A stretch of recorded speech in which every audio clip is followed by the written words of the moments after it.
વડોદરામાં વરસાદના આગમન બાદ તંત્ર એક્શન મોડમાં છે. મ્યુનિસિપલ કમિશનર સહિત પદાધિકારીઓ city command and control centre પર પહોંચ્યા.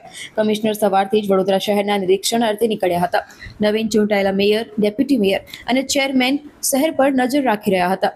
1 થી 1.5 ઇંચ જેટલો વરસાદ પડ્યો, છતાં પણ હાલ સ્થિતિ સામાન્ય જોવા મળી છે.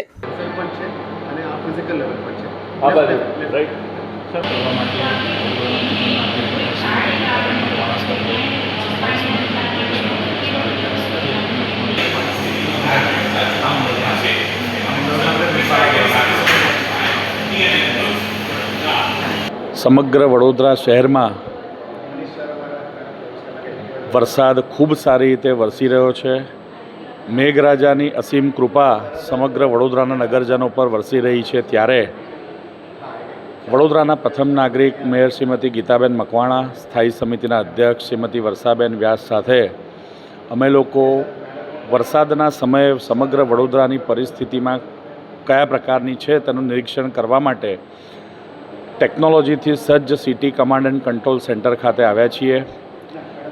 સમગ્ર વડોદરા શહેરમાં વરસાદની પરિસ્થિતિને કારણે જનજીવન ખૂબ જ સામાન્ય રીતે ચાલી રહ્યું છે. નોકરી, ધંધો કે શિક્ષણ કરતા તમામ લોકો પોતાના રૂટીનમાં વ્યસ્ત છે. ત્યારે વરસાદની પરિસ્થિતિને કારણે આજવા સરોવર હોય, વિશ્વામિત્રી નદી હોય કે નદી નાળા હોય, આ તમામ જગ્યાએ પાણીની સપાટી પણ કોઈપણ પ્રકારની ચિંતાજનક સ્થિતિમાં નથી.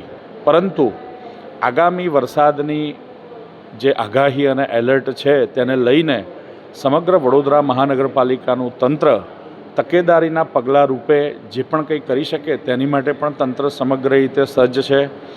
વધુમાં કોઈપણ પ્રકારની વધુ કે અતિ ભારે વરસાદની પરિસ્થિતિને કારણે જો કોઈ સ્થળાંતર કરવાની સ્થિતિ સર્જાય કે કોઈ ઝાડ પડવાની સ્થિતિ સર્જાય કે MGVCLનો પાવર કટ થાય કે કોઈ જગ્યાએ રેસ્ક્યુ કરવાની સ્થિતિ સર્જાય, આ તમામ સ્થિતિના સંજોગોમાં વડોદરા મહાનગરપાલિકાના અલગ અલગ વિભાગો સંપૂર્ણ રીતે સજ્જ છે કે કેમ તેની સમીક્ષા કરવા માટે અહીં city command and control centre ખાતે આવ્યા છીએ. અને અત્યારે હાલના તબક્કે સમગ્ર વડોદરા શહેરની સ્થિતિ વરસાદની સ્થિતિને કારણે અત્યંત સામાન્ય છે.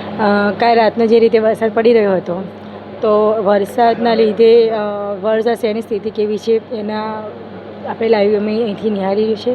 અને કોઈ જાનહાનિ કે કોઈ નુકસાન થવાની કોઈ ઘટના નથી બની.